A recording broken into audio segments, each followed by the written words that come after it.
सदगुरु कबीर बीजक कहरा 8। क्षेम कुशल और सही सलामत, कहऊ कौन को दीना हो। सदगुरु कबीर बीजक का ये 8वां कहरा है।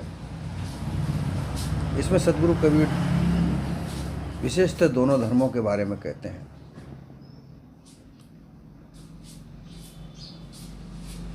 कि जैसे मुसलमान भाई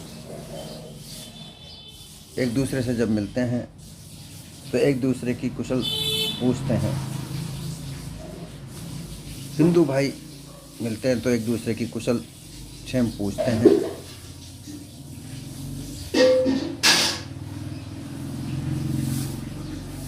सदगुरु कबीर कहते हैं कि ये दोनों में से कौन सलामत रहा। क्षेम अर्थात प्राप्त जीवन और प्राप्त वस्तु की सुरक्षा, सुख शांति एवं नीति गति मुक्ति को कहा जाता है। कुशल चतुर प्रवीण कार्य करने में सफल होने वाले पुण्य आत्माओं कल्याण प्राप्ति को कहते हैं। और व्यवहार में कुशल क्षेम राजी खुशी सुख शांति के लिए इस शब्द का प्रयोग करते हैं। हिंदू लोग कुशल क्षेम है ना ऐसा पूछते हैं, ऐसा बतलाते हैं एक दूसरे से जब मिलते हैं तो एक दूसरे की भाई ठीक हो, कुशल हो, सब ठीक ठाक है, परिवार में ठीक है, ऐसा पूछते हैं। दूसरी ओर सही सत्य ठीक बराबर एवं सलामत स्वस्थ सुरक्षित कायम को कहते हैं। यही सलामत भला चंगा स्वस्थ तंदुरुस्त बाधाहीन कुशल पूर्वक रहने वालों को कहते हैं। मुसलमान लोग भी यही सलामत हो ऐसा पूछते हैं और हाँ है ऐसा कहते हैं। दोनों ओर के उन शब्दों का भावार्थ मिलता जुलता ही है, परंतु अभी विचार ये करना है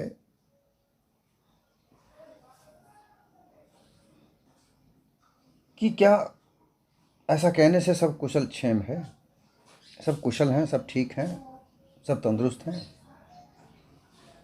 एक व्यवहारिक रूप में सब एक दूसरे से जब आपस में मिलने जुलने वाले लोग सुबह प्रातः या दिन में पहली बार जब मिलते हैं तो एक दूसरे की कुशल क्षेम पूछते हैं।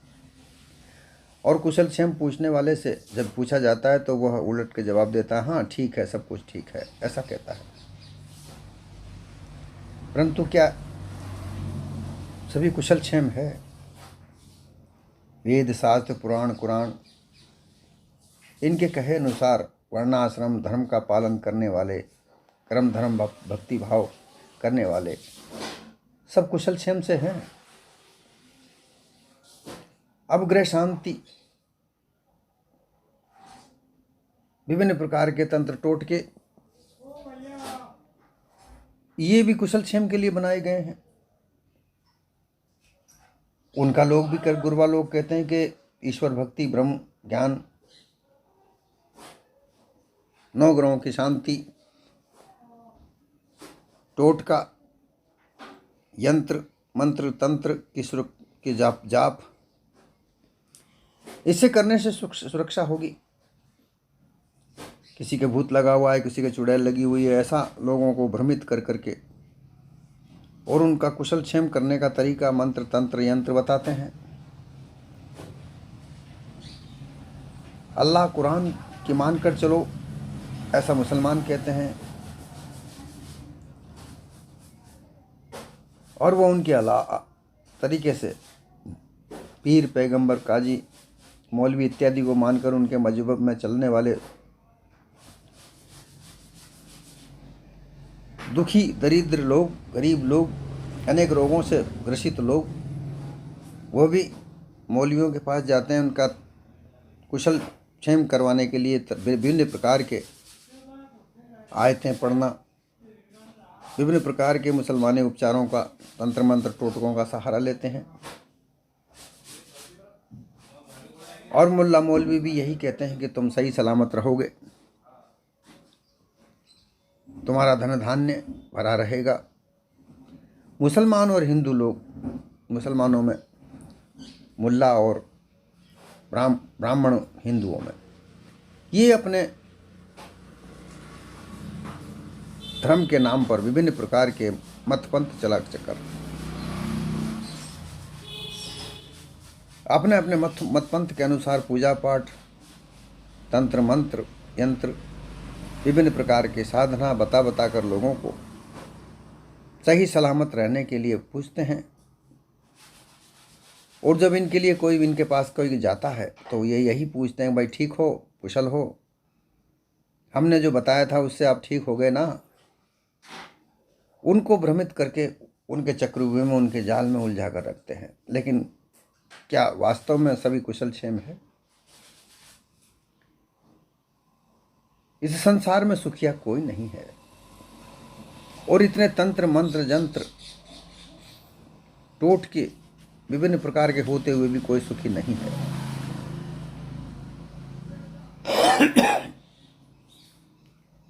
क्योंकि सत्य यथार्थ ज्ञान तो किसी को प्राप्त होता नहीं, सब अनुमान कल्पना के साथ में लगे हुए हैं।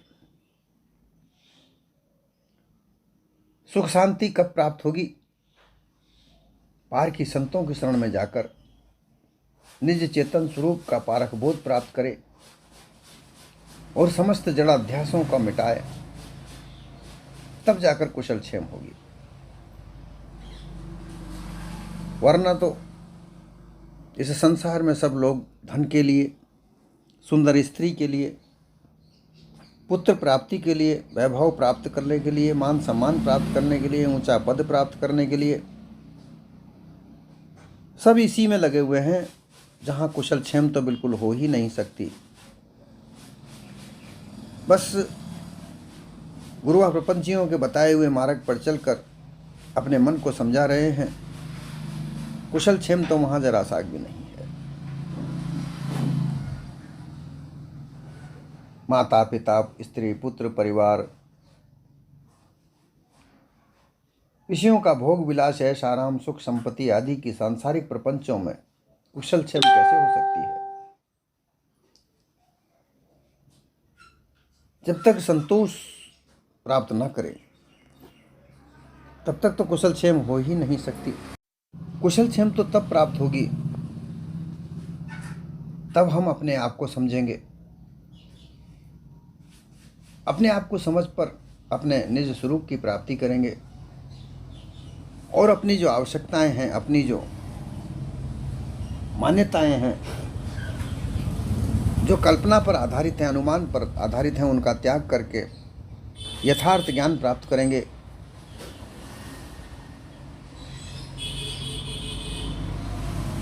विवेक वैराग्य की शक्ति से विषय आसक्ति का परित्याग करेंगे। हिंदू मुसलमान दोनों का मिथ्या पक्ष और स्त्री को आसक्ति संबंध, इन सभी को परित्याग करके निज चेतन स्वरूप में, निज स्वरूप के बोध से अपने निज स्वरूप चेतन स्वरूप में स्थित होकर अपना जीवन कल्याण जब तक नहीं कर सकते तब तक कुशल क्षेम नहीं है। आवत जात दो विधि लूटे, सर्व तंग हरि लीना हो। आवत जात, आवत आना, जात जाना, ये गुरुआ प्रपंची लोग आते जाते यत्र तत्र मंदिरों में, मस्जिदों में, तीर्थों में, मठों में, धूणियों में, कहीं भी अलग अलग यहाँ तहाँ मिल जाते हैं।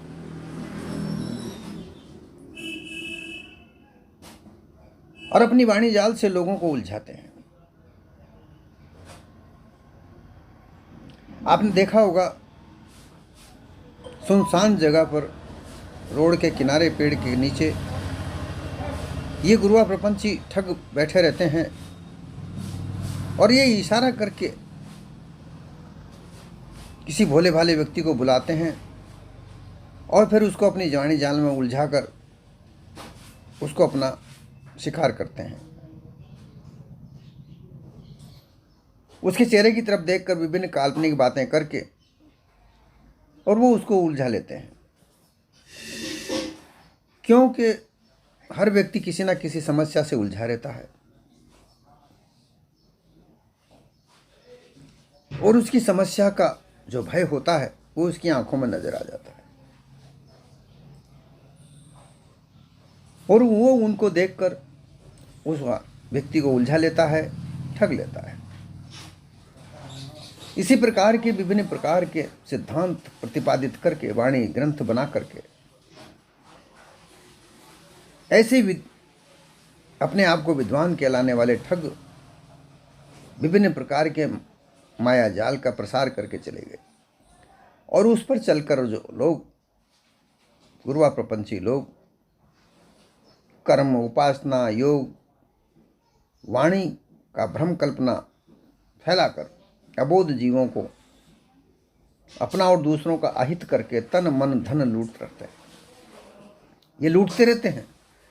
सर्व संपूर्ण बोध अबोध मनुष्यों को समस्त सद्गुण, बुद्धि, विचार, ज्ञान, पारमार्थिक संपत्ति अपहरण करके तंग करते हैं। उनको बेहाल कर देते हैं, निर्धन कर देते हैं, संकीर्ण बुद्धि उनके अंदर लेते हैं, हर लेते हैं।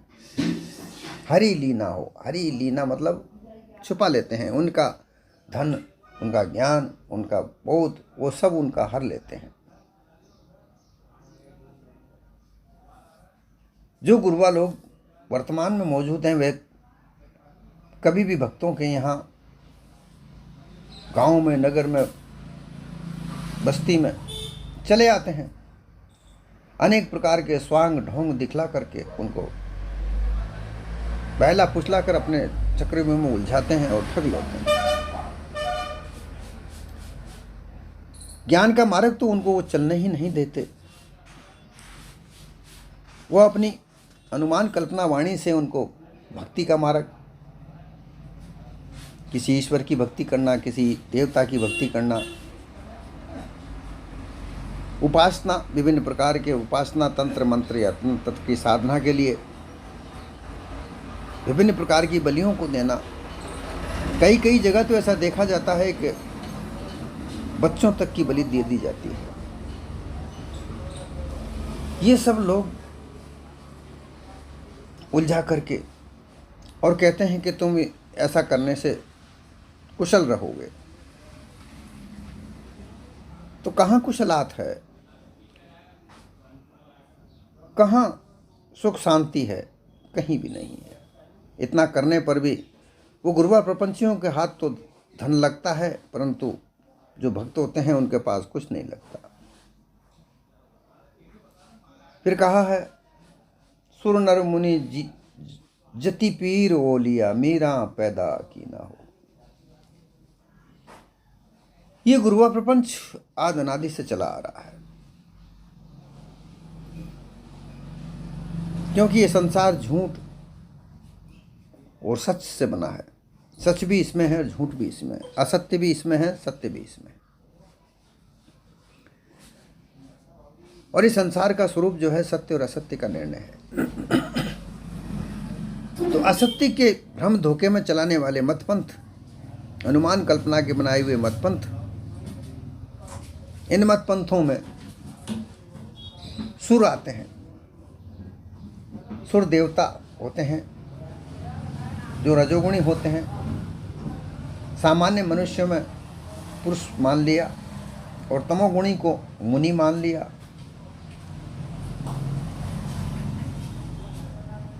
जो मुनि शील मनन करने वाले, मननशील तपस्वी मान लिया।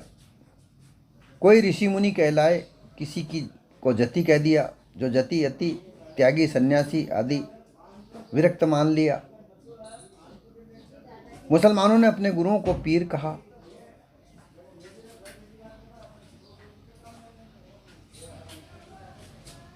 वृद्ध बुजुर्ग, महात्मा, सिद्ध, उस्ताद, गुरु, शिक्षक तथा धर्म गुरु मान लिया। पीर ज्यादा, पीर का पुत्र वंशज माना। औलिया, सिद्ध, संत और महात्मा। इस्लाम मंत्र में सबसे ऊंचा पहुंचे हुए को फकीर कहते हैं। मुसलमानों में मीर, अमीर का संक्षिप्त रूप सैयदों की पदवी में मीर साहब कहते हैं। मीर लोग मुख्य सरदार, प्रधान नेता होते हैं। धार्मिक बड़े गुरु आचार्य कहे जाते हैं, जिनको मीर कहा जाता है। मोहम्मद के नाती हुसैन के वंशजों की उपाधि में सैयद कहलाते हैं। उसी प्रकार हिंदुओं में कोई आचार्य, भट्टाचार्य, पंथाचार्य, ग्रंथाचार्य इत्यादि पदधारी बनाए जाते हैं। इन सब लोगों में मीरा प्रधानतः अगुवे होकर वाणी कल्पना से अपने अपने मत पंथ का मानंदी के रूप में ग्रंथ चलाकर, वाणी जाल फैलाकर इस संसार में विभिन्न प्रकार का कल्पना के मत पंथ चलाए और सभी के लोगों को ठग कर अपने आप को तो कुशल किया, परंतु किसी ने भी इस संसार को सुख नहीं दिया। ये संसार दुखी है, दुखी रहेगा, और जब तक दुखी रहेगा तब तक पार की संतों की शरण में न जाकर अपने निज स्वरूप का बोध न प्राप्त करे। कहाँ लो गनो कोटि लो, सकल पयाना की न हो। वेद शास्त्र की वाणी,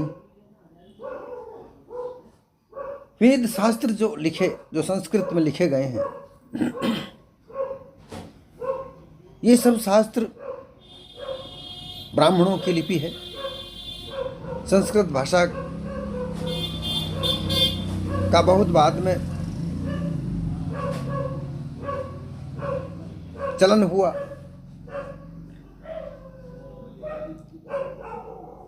चार सौ 48 ईसा पूर्व में पाणिनि नामक व्यक्ति ने इस संस्कृत भाषा का निर्माण किया, अष्टाध्यायी लिखकर। उसके गुरु शिष्य परंपरा में पातंजलि ने 148 ईसा पूर्व पुष्यमित्र शुंग के जमाने में, क्योंकि पुष्यमित्र शुंग का वो दरबारी था, उसने इस संस्कृत को आगे बढ़ाया। 1600-1700 के बीच में ही है, 1100 के लगभग में प्रसारित होने लगी थी और तभी संस्कृत ग्रंथ लिखे जाने लगे। 1600-1700 के बीच में विभिन्न प्रकार के बहुत से ग्रंथ लिखे। उन ग्रंथों में विभिन्न प्रकार की मंत्र शक्तियाँ, तंत्र शक्तियाँ, यंत्र शक्तियाँ, विभिन्न प्रकार के ग्रंथों को लिखकर इसी प्रकार से मुसलमानों के ग्रंथों को लिखकर ये भ्रांतियाँ फैलाकर अनंत कोटि तक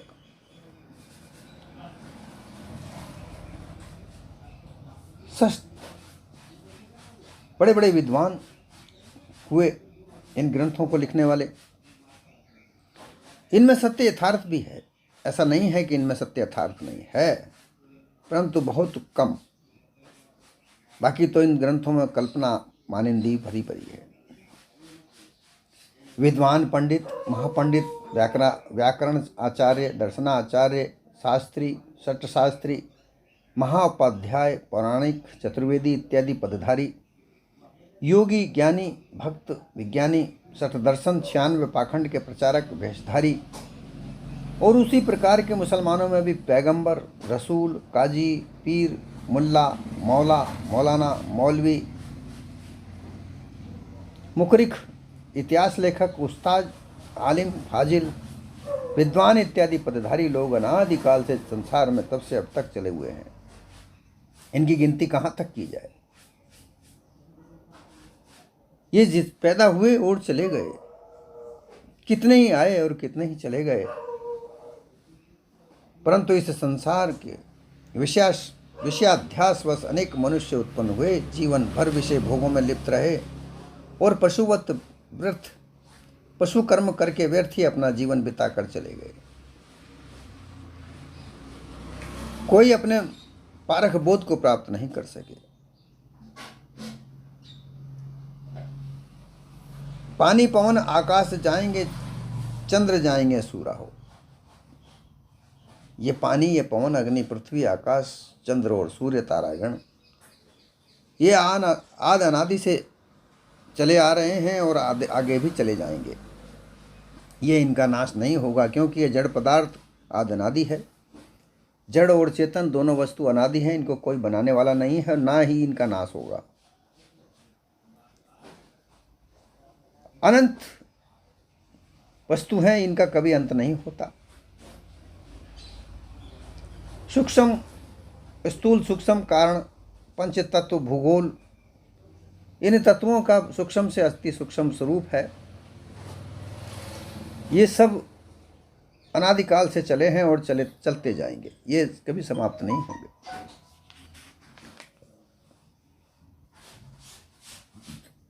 और इन पे चलकर इनकी कल्पना से बनाए हुए ईश्वर, अल्लाह, गॉड, खुदा, इनको मानने वाले लोग आदि अनादि से चक्रव्यूह में चले जाएंगे। आवागमन के चक्रव्यूह में से वो निकल नहीं पाएंगे।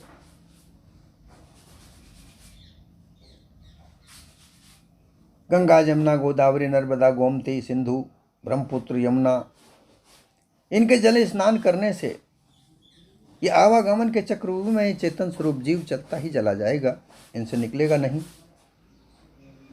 योगी योग सिद्ध करते करते आवागमन के चक्रव्यूह में उलझते रहेंगे, भक्त उलझते रहेंगे, ज्ञानी उलझते रहेंगे, लेकिन ये कभी चक्रव्यूह में से निकल नहीं होंगे। अपने निज स्वरूप को, चेतन बोध को प्राप्त कर वैराग्य युक्त अपना जीवन नहीं बना पाएंगे। ये भी जाएंगे, वो भी जाएंगे, प्रयत्न काहू का पूरा हो। ये भी जाएंगे, वो भी जाएंगे। अर्थात हिंदू मुसलमान दोनों धर्म के जो लोग हैं, ये कोई भी नहीं बचेगा। ये सब इस चक्रव्यूह में जाएंगे। अपने निज बोध पाए बिना ये कोई नहीं बचेगा, ये सब जाएंगे। 84 लाख योनियों, राजे, महाराजे, सेठ, साहूकार, धन संपत्ति, ऐश्वर्यवन, नेता, बड़े बड़े नेता, बड़े बड़े पद ओहदेदार लोग सब चक्रव्यूह में उलझेंगे। ये इनमें से बिना सत्संग, बिना पारख बोध की सत्संग के ये नहीं निकल पाएंगे। कुशल कहत कहत जगबिन से कुशल काल की फांसी हो। जो कुशलता के कहने वाले लोग, कुशलता के अर्थ को समझो। ये कुशलता किसकी कहते हैं? कि धन संपन्नता है, ये कुशलता है। खूब सुख संपत्ति है, ये कुशलता है। खूब ऐश्वर्य आराम का जीवन है, ये कुशलता है। खूब तुम्हारे पास गाड़ियां हैं, ये कुशलता है। खूब स्त्री भोगने को मिलती है, ये कुशलता है। इसको कुशलता मान कर ये काल की फांसी में फंसते हैं, क्योंकि ये तो ऐसी कुशलता तो काल की फांसी है। इनको ये पता नहीं है कि विषय आसक्त, विषय अध्यास में फंसे हुए लोग, ये जितने भी विषय आसक्तियां हैं, ये सब कुशलता नहीं, परंतु ये उनका सुख वैभव प्राप्त करके उनको कुशलता मानते हैं। ये कुशलता नहीं है। व्यापार, राजकाज, बड़े बड़े मंत्री बनना, बड़े बड़े पद अधिकारी बनना, न्यायाधीश बनना, साहूकार बनना, ऊंचा पद प्राप्त करना, ये कुशलता मानते हैं, लेकिन इसमें कुशलता नहीं है। जितना बड़ा पद है, जितना बड़ा धनवान है, उसको उतनी कुशलता, उतना ही अकुशल है, वो असुरक्षित है। परंतु केवल ये मन की मानंदी के अनुसार वो अपने आप को कुशल मानता है। इस प्रकार सांसारिक विषय भोग, नाशवान पदार्थों की बुद्धि वृद्धि को कुशल कहते हैं। ऐसा कहते कहते संसार के सब विषय मनुष्य विनाश हुए और विनाश होते जा रहे हैं। विषयों की मोह, ममता, आशा, तृष्णा, आसक्त होकर सब अज्ञानी जीव बहुबंधन में पड़े हुए हैं। इस कारण उनके सांसारिक कुशल रूप, राजी खुशी, विषय सुखों का विस्तार, ये सब काल रूप है। काल की फांसी है, घात का नाश है। उसी में वो फंस फंस कर मरते जा रहे हैं। 84 लाख योनियों में निकलते जा रहे हैं। ये दुख का ही कारण है। यथार्थ कुशल रूप तो जीवन कल्याण होता है, जैसा अपना वास्तविक कुशल बिना पारख बोध के नहीं हो सकता। कहें कबीर, सारी दुनिया बिन से रहे राम अविनाशी हो। सदगुरु कबीर कहते हैं कि अंत में एक दिन महाप्रलय का समय होता है। अर्थात ये देह का विनाश होना महाप्रलय है। जब ये देह छूटती है, क्योंकि जब तक ये देह है, जब तक इसमें चेतन स्वरूप जीव रमैया राम इसमें है, और ये रमैया राम इस देह को छूटते हुए भी देखता है, परंतु इसका नाश नहीं होता। ब्रह्म के गुरुओं के प्रपंच में उलझकर ये रमैया राम उन मानंदियों में फंसकर, उन मान्यताओं में उलझकर अपने आप को उलझा लेता है, और वो वहाँ से छूट नहीं सकता। उसका भी उसको अनुभव होता है। अंत समय उसको पता चल जाता है कि मैं गलत रास्ते पर फंसा हुआ हूँ और अब मैं कुछ नहीं कर सकता, और वो शरीर छूटने के बाद मैं कुछ नहीं कर सकता। इसलिए ये देह रहते हुए अपने निज बोध को प्राप्त करना यह परम कल्याणकारक कार्य है। इस परम कल्याणकारक कार्य को करके अपने निस्वरूप के बोध को प्राप्त कर अपने निज स्थिति में प्राप्त होना, ये सबसे बड़ा सुख है, ये सबसे बड़ी कुशलता है, यही क्षमता है। जहाँ किसी प्रकार का विकार न रह जाए, क्यों मानव जीवन विकृत जीवन है, वह पशुओं जैसा है, जहाँ दुख ही दुख है, कष्ट ही कष्ट है, वहाँ कुशलात कैसी। मोटी झीनी माया की दुविधा, संशय, मोह, ममता, आसक्ति, आशा, तृष्णा, अनेक मिथ्या मानिंदी, मिथ्या पक्षपात में पड़कर जड़ाध्यासी बद्ध होकर सारी दुनिया खानी बानी के चक्रव्यूह में उलझी हुई अपने आप को अपने निस्वरूप में प्राप्त नहीं करती, और वो अंत में इस देह को छोड़ जाती है, मर जाती है, अर्थात लक्षा राशि जीवा जीवन में चली जाती है।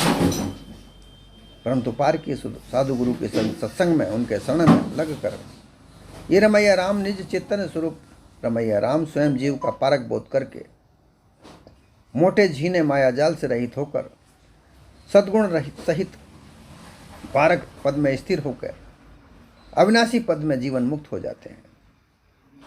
उनके स्वरूप और स्थिति का विनाश कभी नहीं होता। ये जीव एक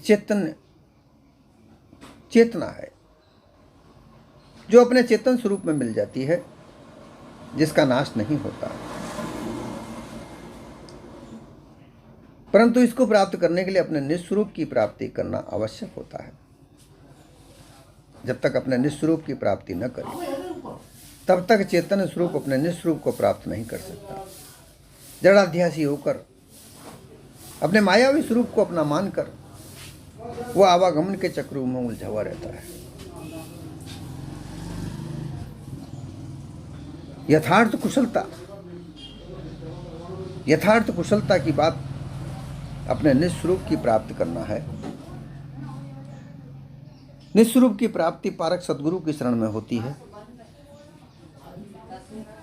पारक सद्गुरु के सत्संग करे,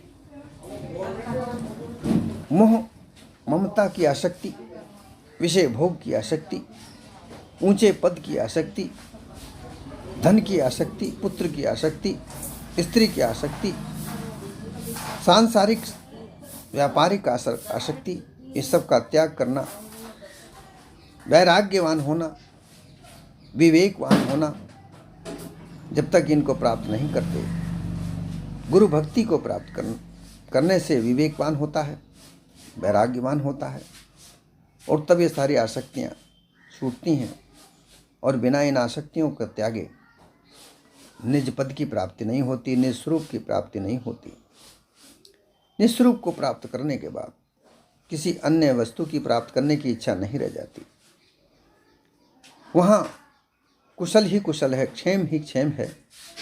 ऐसी स्थिति को प्राप्त करने के लिए अपने आप को पारक सद्गुरु की शरण में लग जाए, पारक सत्संग को करे। पारक सत्संग से ही इस जीव को अपना कल्याण पद, अपना ज्ञान स्वरूप पद, अपना निज पद, अपना चेतन स्वरूप प्राप्त होता है। इसके अलावा और कहीं भी योगी ज्ञानी भक्त इनके अंदर तंत्र मंत्र यंत्र में कहीं भी ये पद नहीं प्राप्त हो सकता। इसलिए अपने निज स्वरूप को प्राप्त करने के लिए पार के सत्संगों पार के संत के सत्संग करे तभी कल्याण है।